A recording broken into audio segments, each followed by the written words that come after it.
Bonjour Madame, Monsieur, très heureuse de vous retrouver dans cette édition de journal. L'Association des commissions de finances des parlements des pays de l'Afrique de l'Ouest, WAPAC, tient depuis hier à Cotonou sa 9e conférence et assemblée générale. Vous aurez dans ce journal le point.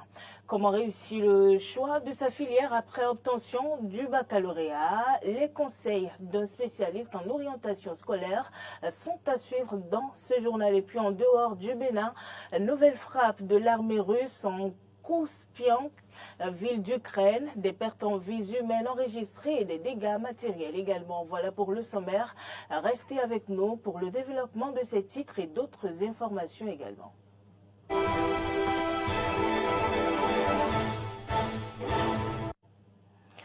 À nouveau, bonjour. Merci de toujours préférer Eden TV pour vous informer. Je vous l'annonçais dans les titres, l'Association des commissions de finances des parlements des pays de l'Afrique de l'Ouest, WAPAC, tient depuis hier à Cotonou sa 9e conférence et assemblée générale. Un creuset de partage de connaissances et d'expériences pour améliorer la gestion des finances publiques dans les États membres de l'association. C'est le premier vice-président de l'Assemblée nationale, l'honorable Batlemi Kassa, représentant le président de l'Assemblée nationale qui a présidé à l'ouverture des travaux. Le point avec Clémence Tounoukoua.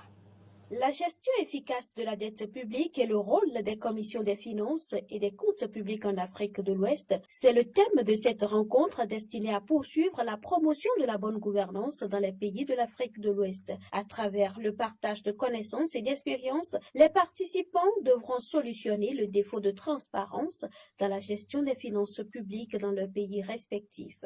Avec la survenance de la guerre en Ukraine en 2022, les économies des pays africains sont davantage mises à rude épreuve et de nombreuses études ont rapporté une flambée des emprunts publics depuis lors. Pourtant, la viabilité de la dette dans la plupart de ces États est plombée par un défaut de transparence dans la gestion des finances publiques. Cette situation interpelle non seulement tous les gouvernements en charge de la mise en œuvre des politiques publiques, mais également les parlements, institutions de contre-pouvoir appelées à contrôler l'action publique dans un souci de clarté, de transparence et de performance. C'est pour la première fois que le Bénin accueille cette rencontre depuis son adhésion à l'association en 2012. Pour le premier vice-président de l'Assemblée nationale, représentant le président de l'institution, cela honore le pays. Au terme de 5 jours de travaux, les parlementaires et autres cadres venus des pays membres du WAPAC auront à se familiariser à un certain nombre de concepts pour l'atteinte des objectifs. En petit 1, la dette publique et son importance pour les économies nationales en ce qui concerne notamment le budget et le besoin de financement, l'importance du recours à l'endettement et les risques qui sont liés. Petit 2, la transparence de la dette et la qualité des données. En petit 3, la surveillance de la dette par le biais des cycles budgétaires, notamment l'adoption du budget et le besoin de financement, la stratégie d'endettement, le suivi de la mise en œuvre et la reddition naturellement des comptes. Petit 4 enfin, le rôle des agences de gestion de la dette à travers le cadre institutionnel, les actions du front office, du middle office et du back office. La 9e conférence du WAPAC, l'Assemblée générale et la formation des assistants des commissions des finances des pays membres de l'association sont les 3 temps forts qui vont meubler les travaux. L'une des étapes les plus difficiles pour les apprenants après l'obtention du baccalauréat est le choix approprié de la filière pouvant les conduire à réaliser leur ambition professionnelle. Quels sont alors les éléments qui doivent guider le choix d'une filière et comment s'y prendre? Pour répondre à ces questions, Frédéric Espoir Oumambou, tout en faisant une incursion dans l'univers des étudiants de l'université d'Abomey-Calavi pour comprendre le choix de filière, s'est également rapproché d'un spécialiste en orientation scolaire. Suivez son élément. Charbel Fadombo vient de décrocher cette année son baccalauréat série C. Et à l'approche de la rentrée académique, il semble bien savoir dans quelle filière s'inscrire. L'informatique. Et si vous lui demandez pourquoi un tel choix, voici ce qu'il aime répondre. Moi, j'ai une passion pour l'informatique. Déjà depuis le bas âge, mon père était informaticien, donc j'aimerais bien faire l'IFRI. Selon Eddy Kamikoto, psychopédagogue et spécialiste en orientation scolaire et professionnelle, cette façon de choisir peut comporter un piège. C'est exclu que l'on se ressemble à 100% à une virgule près. Le parent peut être un bon médecin alors que son enfant ne possède aucun potentiel pour être médecin. Le parent peut être un expert comptable alors que ce n'est pas du tout ce chemin qui est tracé pour son enfant. Tout comme Hubert, Anne-Marie, que nous avons rencontrée à l'université d'Abomey-Calavi, a eu son baccalauréat il y a 2 ans. Elle a choisi comme filière l'histoire. Pourtant, elle aurait bien voulu embrasser autre chose. L'histoire, c'est vrai que elle fait partie de ma passion, mais c'est le 3e de mon choix. Être médecin en chirurgie, ou bien travailler dans un laboratoire. Après 2 années passées au campus, elle pense aujourd'hui qu'elle a fait un mauvais choix. Mais si aujourd'hui je devais refaire les choix, je vais même plus choisir les 2 autres aussi. Je préfère me focaliser dans un domaine informatique, digitalisé, parce qu'aujourd'hui c'est le digital qui marche. Tenant compte de tous ces paramètres, le spécialiste en orientation scolaire et professionnelle dira qu'un bon choix de filière tient compte de plusieurs indicateurs. Le premier indicateur, c'est la passion et l'amour qu'on a pour le métier qu'on voudrait exercer. Le deuxième indicateur, il s'agit des compétences et des talents dont dispose l'individu. Le troisième indicateur, à prendre en considération pour bien s'orienter dans le choix des filières, il s'agit des besoins du marché de l'emploi. Et puis, après les besoins du marché de l'emploi, il y a un détail aussi à ne pas négliger, qui est le 4e élément, il s'agit du pouvoir financier. Les études universitaires aujourd'hui demandent beaucoup de ressources matérielles et financières. Il met l'accent sur le rôle des parents dans ce processus. Les parents sont à impliquer dans ce processus parce qu'ils ont eu le temps de découvrir leur enfant. Ils sont d'abord les géniteurs, ils le connaissent mieux que quiconque. C'est les parents qui savent depuis la tendre enfance comment est-ce que l'enfant a évolué, quelles sont ses aspirations, quelles sont les activités qui l'intéressaient quand il était enfant, les activités parascolaires bien sûr qui l'intéressaient, peut-être un enfant qui aimait passer tout son temps à la cuisine. On peut déjà l'aider à s'orienter dans ce sens. Un enfant qui aime, comme je l'ai dit, venir au secours des autres quand ils sont en difficulté, il peut être orienté peut-être vers la médecine, pourquoi pas, parce qu'il aime prendre soin des autres. À rappeler qu'au-delà de tout, il est aussi important de tenir compte de la capacité financière de ses parents. Le Bénin a révélé à l'Université d'État de New York à Purchase aux États-Unis à travers un projet de Anne Kern, professeure agrégée d'études cinématographiques, doyenne de la stratégie globale et des programmes internationaux et directrice du Center for Engagement. Pour mieux comprendre de quoi il s'agit, nous avons interrogé Shams Linkpon, producteur télé vivant à Philadelphie. Suivez plutôt. L'université s'appelle Purchase University, c'est dans l'État de New York. Et la dame qui est la directrice des relations internationales, elle s'appelle Anne Kern, et le jour où je l'ai rencontrée il y a quelques années, elle a dit, je suis allé au Bénin, j'ai appris à connaître le Bénin parce que c'est une université qui fait la promotion des arts dans le monde, donc ils sont spécialisés dans les arts, tout genre d'art. Alors elle dit, dès que je suis entré en contact avec certains Béninois et que j'ai appris certains aspects de la culture béninoise, je me dis en tant qu'Américaine, comment, malgré ce potentiel, le Bénin est aussi mal connu aux États-Unis et sur le plan international. C'est sa problématique, ça. Et comme elle travaille dans une université sérieuse et qu'ils ont les moyens et qu'ils font des appels de fonds, elle a commencé maintenant par faire venir des artistes du Bénin, des groupes de musique, et elle a promu Angélique Kidjo dans son université, elle a fait venir énormément de gens. Et pour ne pas aller dans les détails, donc elle était au Bénin, elle était avec 14 enseignantes américaines qui sont des enseignants du cours primaire, du cours secondaire, et chacun a travaillé, ils ont séjourné pendant un mois à Cotonou, et chacun a travaillé sur différentes thématiques, et il y aura une séance de restitution dans son université dans quelques jours au mois d'octobre. Ça veut dire que chaque enseignant qui a fait le déplacement du Bénin et a travaillé, et c'est comme ce sont des exposés, à travailler sur une thématique donnée. Donc, et les étudiants de l'université seront là, il y aura peut-être 1000 personnes, 500 personnes, et chacun va faire un exposé. Donc, nous aurons droit à 14 différents exposés qui auront pour but de montrer certains aspects de la culture béninoise. Et de vendre le Bénin auprès des États-Unis, il faut le dire comme ça, auprès des citoyens américains. Absolument, c'est l'objectif. Qui vont assister à cette présentation. Bien sûr.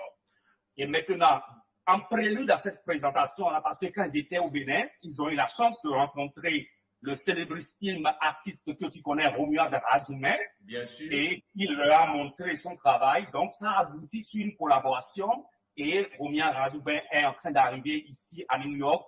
Et il va faire son vernissage le 6 septembre. Et j'y serai. Et je crois que chaque Béninois, quel que soit l'endroit où il se trouve, devrait normalement être cet ambassadeur-là. Il n'a pas besoin d'être un ambassadeur ou un consul général. Il devrait être cet ambassadeur-là pour connecter ces gens-là de bonne volonté. Parce que ces gens-là ne demandent rien aux contribuables béninois. Ils prennent l'argent du contribuable américain pour pouvoir mettre le Bénin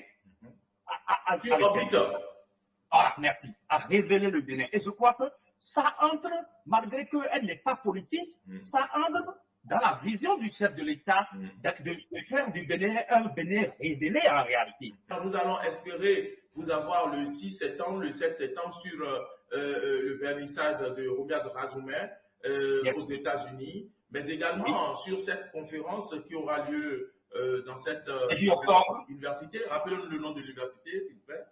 Purchase University, dans l'État de New York. See you next time. Thank you. Voilà, Mori Agua qui a interrogé justement Shams Linkman, qui est producteur télé vivant à Philadelphie, sur ce programme culturel qui aura lieu aux États-Unis d'Amérique. Coupure annoncée de l'énergie électrique dans la commune d'Abomey-Calavi environ du 21 au 26 août prochain en raison des travaux de mise aux normes prévus sur le poste source d'Akasato. Selon le programme des coupures communiquées par la SBEE, les heures de coupure dans ces localités sont comprises entre 19h et 22h. En dehors du Bénin, face à une possible intervention militaire de la CEDEAO, la population du Niger s'unit alors que le nouveau gouvernement appelle à la mobilisation. Le reportage de nos confrères de RT. De grandes manifestations contre les États-Unis, la France et les CEDEAO ont eu lieu dimanche au Niger. Des milliers de femmes se sont rassemblées devant la base militaire de Niamey pour exiger le retrait des troupes du pays. Tandis que dans la ville, des milliers de personnes se sont rassemblées pour soutenir le nouveau gouvernement, en scandant des slogans anti-français. Le gouvernement militaire a appelé ses partisans à se mobiliser et a proposé une période de transition de 3 ans. Le président du Conseil national pour la sauvegarde de la patrie vous a demandé de vous dire ceci. Soyez très vigilants, soyez mobilisés, soyez de très bons patriotes, jusqu'à ce que nos ennemis soient vaincus.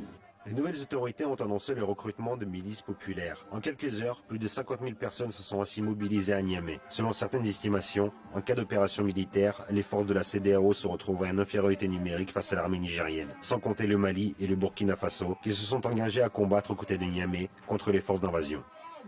Nous sommes prêts à soutenir le Niger. Nous sommes même prêts à nous retirer de la communauté économique des États de l'Afrique de l'Ouest parce que nous trouvons qu'il ne serait pas logique qu'au sein d'une communauté faite pour que nous vivons ensemble, nous commencions à nous créer des embarras inutiles.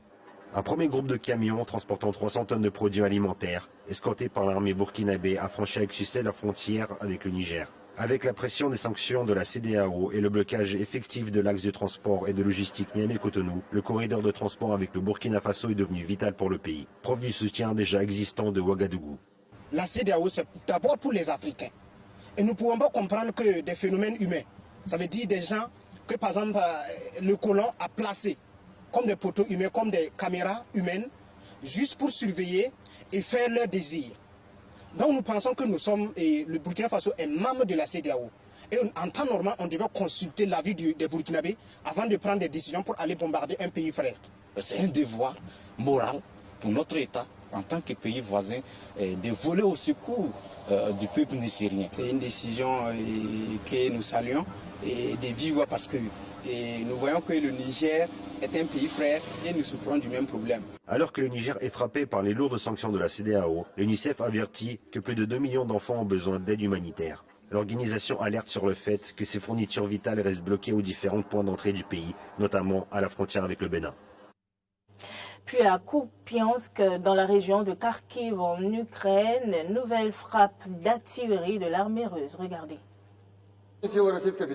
Les forces armées russes continuent l'opération militaire spéciale. Dans le secteur de Kupiansk, des unités du groupement de troupes ouest, avec l'appui de l'aviation tactique et du feu de l'artillerie, ont renforcé, grâce aux actions offensives, leur position sur le ligne de front. Dans les environs des localités de Sinovka, dans les régions de Kharkov, et de Novosilovka, dans la République populaire de Lugansk. Le ministère russe de la Défense rapporte que la défense antiaérienne russe a abattu un avion Sou-25 des forces aériennes ukrainiennes près de Staroraïskoye, en République populaire de Donetsk. Dans le secteur de Donetsk Sud, le groupement de troupes russes Vostok, avec l'appui de l'aviation opérationnelle tactique et de l'artillerie, ont frappé les unités des forces armées ukrainiennes dans les environs des localités de Stramoyevskoye et Urozhaïnoye de la République populaire de Donetsk. Les pertes de l'ennemi dans ce secteur s'élèvent à 110 militaires ukrainiens, 2 véhicules blindés de combat, 2 véhicules, 2 canons automateurs, un AS-90 de production britannique et un non-AS, ainsi qu'un système d'artillerie M777 de production américaine. Le ministère russe de la Défense a publié des images du travail des équipages de canons automoteurs Sta-S lors de la destruction de véhicules blindés, de canons et de positions fortifiées camouflées de l'armée ukrainienne dans le secteur de Kupiansk. Dans l'un des secteurs de la zone de l'opération militaire spéciale, les unités de reconnaissance du district militaire ouest ont repéré des positions camouflées et une accumulation de véhicules blindés de l'armée ukrainienne et ont transmis les coordonnées en vue d'une destruction plus poussée. La reconnaissance est menée à la fois visuellement et à l'aide de drones. Selon les coordonnées spécifiées, une batterie d'artillerie d'obusiers automoteurs Sta-S a détruit un emplacement ennemi et des véhicules de combat d'infanterie. Les éclaireurs ont confirmé la destruction de la cible. De la vitesse de mes actions dépendent non seulement les vies de notre équipage, mais aussi l'accomplissement de la mission en général. Notre mission est de couvrir les troupes, comme on dit, soutenir l'infanterie, ainsi que d'attaquer l'artillerie ennemie à longue portée. Par radio, beaucoup nous remercient pour notre soutien en disant « Merci, vous êtes les meilleurs ». Je fais la guerre pour la paix dans le monde entier. C'est la première chose. Deuxièmement, je veux que la guerre se termine et qu'elle ne se reproduise plus jamais sur notre terre. Sans doute, on va remporter la victoire. Il n'y a pas d'autre issue. Le bon droit est avec nous. Donc, nous gagnerons. Selon le ministère de la Défense, à 8h16, heure de Moscou, un drone ukrainien a été détecté et détruit à temps au-dessus du territoire du district d'Istra, dans la région de Moscou, par les forces de défense antiaérienne de service. Par ailleurs, après avoir perdu le contrôle, un drone ukrainien s'est écrasé dans le quartier de Pokrovskoye, district d'Odinsovo de Moscou, sans faire de blessés. À 11h, une attaque de drone a été repoussée dans la région de Kaluga, sans faire de victimes. À 14h30, Kiev a tenté une attaque à l'aide d'un drone qui a été détecté et détruit au-dessus de la région de Belgorod. Et c'est la fin de ce journal. Merci, madame, monsieur, de nous avoir suivis. Restez fidèles au programme de votre chaîne de télévision UNN TV.